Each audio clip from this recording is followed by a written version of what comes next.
que a gente fala que vai fazer e não faz? Ou por que a gente começa e não termina? Mas é isso, é meio que começar. A gente toma a decisão, vou estudar ou vou fazer tal coisa e de repente a coisa não funciona tão bem. Esse pontapé mesmo, né? Inicial ou continuar em uma ação. Eu acho que isso realmente é uma questão muito presente. E até nessa questão de concurso, isso é muito comum.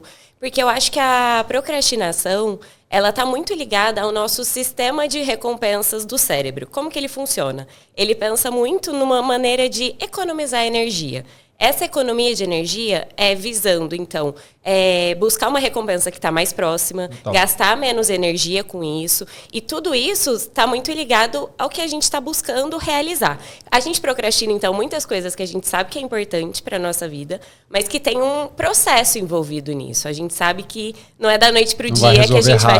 Exatamente, que exige uma dedicação, um envolvimento e exige um longo prazo.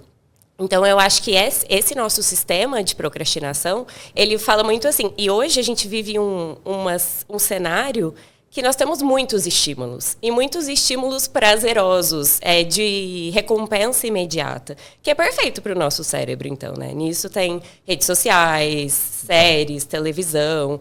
Tudo acaba sendo mais atrativo do que aquilo que a gente tem que realmente fazer. Que a gente sabe da importância daquilo, mas que não tem essa facilidade, essa recompensa tão rápida quanto esses outros fatores. Então, por isso se faz muito importante a gente entender primeiro esse sistema de recompensas, para aí a gente conseguir entender o que está por trás desse comportamento procrastinador, porque está sendo tão difícil realizar ou continuar aquilo que está sendo feito.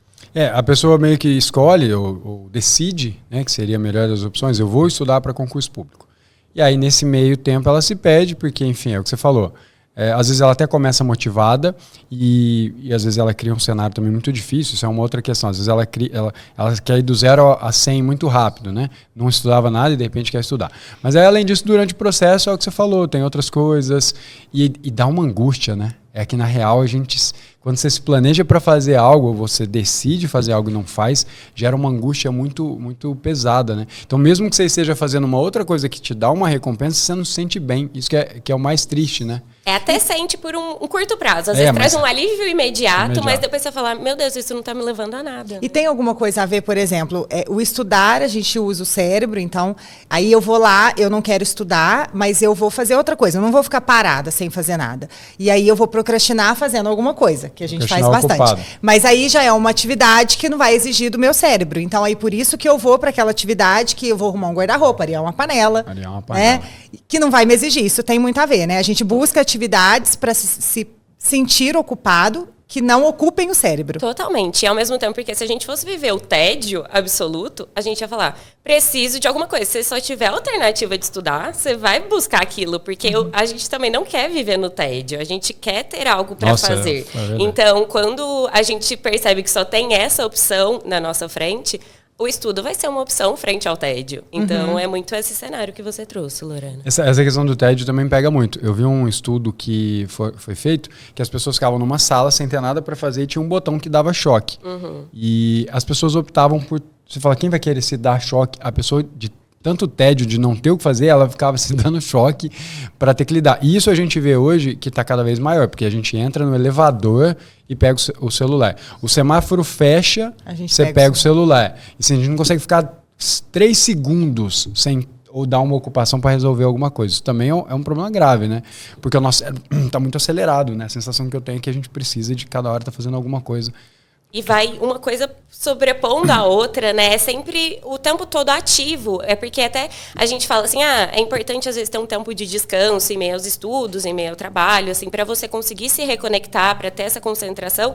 E a gente muitas vezes vai descansar olhando o celular. Então, então a gente realmente não descansa realmente, se for ver, né? A gente está sempre hiperestimulando o nosso cérebro. E isso acaba levando muito nesse sistema de recompensas.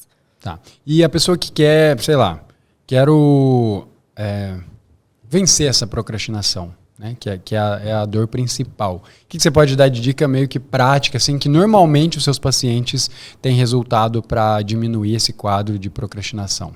Eu acho que um dos pilares mais importantes que a gente pode olhar, porque a procrastinação ela tem vários fatores. Primeiro, a gente precisa entender a raiz dessa procrastinação. E ela acontece de uma maneira muito individual para cada um. Mas eu acho que é muito frequente a procrastinação estar associada a um perfeccionismo, ou às vezes há uma falta de clareza daquilo que você tem que realizar. Eu acho que esses são os dois principais, se a gente pudesse listar. Eu acho que um dos principais pontos é a gente conseguir entender também o quanto é importante o que a gente está buscando por trás disso. Qual que é o nosso porquê? A nossa motivação. Qual que é o porquê que você tem nisso? Mas quando a gente só pensa no porquê, isso também fica muito amplo, fica muito abstrato. A gente não tem isso distante, exatamente. A gente não tem isso palpável e é muito fácil de se perder quando não está em contato com isso. Então, a gente usa muito um recurso em psicoterapia que chama até cartão de enfrentamento. Como que funciona o cartão de enfrentamento? É a gente listar os nossos motivos que nos levam àquele objetivo de longo prazo. É o nosso lado racional falando com a gente mesmo do porquê que aquilo é importante. Quando a gente tem isso registrado, carrega isso com a gente o tempo todo, se você se vê em um momento de que preguiça, falta só um mês para minha prova, não vou fazer isso agora. Você pega aquilo e se lembra da sua voz te falando daquilo. E até outros fatores, assim, eu acho, da gente conseguir, então, se propor a realizar uma coisa que a gente gostaria e depois ter uma recompensa para aquilo. Porque, muitas vezes, a gente idealiza. Eu só vou começar a estudar se eu conseguir estudar 3 horas por dia. Se não for 3 horas por dia, eu não vou começar. Tudo ou nada. Tudo ou nada. Exatamente, vai para os extremos. Então, quando a gente começa a ter uma consciência do processo, de olhar as nuances, olhar, hoje eu tenho 1 hora só disponível, amanhã eu vou ter 2, amanhã 15 minutos, mas eu vou me propor a fazer isso. Já muda a perspectiva, já tira essa rigidez e uma pessoa que não estava andando, estava procrastinando totalmente, começa a falar, não, eu estou conseguindo caminhar da maneira que eu dou conta, e isso vai até aumentando a autoeficácia dela, ou seja, o quanto ela confia na própria capacidade de realizar alguma coisa. Então, acho que esses são 2 caminhos que são importantes. Eu gostei disso porque a galera acha que ser disciplinado, eu até me acho uma pessoa disciplinada, na maioria dos casos eu acho que em relação às outras pessoas eu sou disciplinado, mas a galera acha que é uma coisa perfeita, linear, né? Tipo, sei lá, você determinou que você vai estudar 3 horas por dia. E todos os dias é 3 horas, bonitinho e tal. E é completamente diferente. Tem dia que é 2 horas, tem dia que é 1 hora, tem dia que é 30 minutos e tem dia que é 4 horas. Também tem às vezes que você faz um pouco a mais. Mas é só essa noção de continuar, mesmo que pouco, né, em alguns dias, e aceitar que não vai ser perfeito, né? Que esse mundo perfeito a gente chama de cronograma da Barbie, essa vida idealizado totalmente, né? Na planilha de Excel, né? Ela é muito irreal e ela te frustra. Isso. Esse que é o problema, né? Porque se sai alguma coisa do controle e aquele dia não rolou, você começa a carregar aquela culpa de que não rolou, aquilo vira um monstro e você desiste. Eu tenho muito aluno que desiste. Quando eu estava estudando, eu passei por isso. O Arley estava trabalhando numa empresa de Varginha e a gente começou a ter que ir muito para lá. E aí eu falava, nossa... Quem é Arley? Não, eu sei, mas desculpa. Quem está escutando não sabe. Meu marido.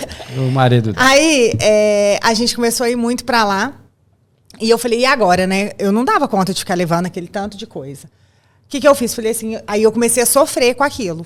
Aí eu falei, não, então eu vou fazer o seguinte, vou levar só as questões e eu vou estudar por questões do tempo que eu estiver lá. Ficava às vezes 2, 3 dias, era uma coisa rápida. Pelo menos eu fazia questões, seguia o cronograma. Eu seguia o cronograma, mas só fazendo questões. Porque daí eu já via, eu vou ficar tantos dias, eu vou conseguir estudar tantas matérias. Às vezes eu levava as questões, ou fazia direto lá pela plataforma também. E resolvi meu problema. E eu parei de me sentir culpada. E deu certo. Né? Esse é o famoso mínimo que faz a diferença. A gente tem uma caneca. É aquele mínimo que, tipo, não deu para fazer tudo que eu queria, mas eu fiz o mínimo. E isso retroalimenta a motivação. Você começa a ter uma consistência maior, né? No começo eu ia, aí eu não estudava, me sentia culpada, voltava e não estudava ainda. Não voltava querendo, já falava assim, já que eu fiquei 3 dias sem estudar, vou ficar mais 2, vou emendar, entendeu? Aí porque eu me sentia culpada, eu ficava assim, nossa, não... Deixa para começar na segunda. E aí, quando eu comecei a levar e não parei lá, mesmo que por menos Você tempo, segue. eu voltava e continuava. Tranquilo. Ajustou a sua realidade, exato. né? Isso é perfeito. Olha só, isso aqui que você assistiu é só um trechinho do Brabocast. Esse episódio completo ficou muito massa. Eu vou deixar aqui para você nos comentários e na descrição o link completo. E não se esqueça também de se inscrever no canal do Brabocast se você quer ser aprovado, quer ver histórias inspiradoras. Esse é o lugar para o concurseiro, então já clica também no se inscrever e vai lá assistir o episódio completo.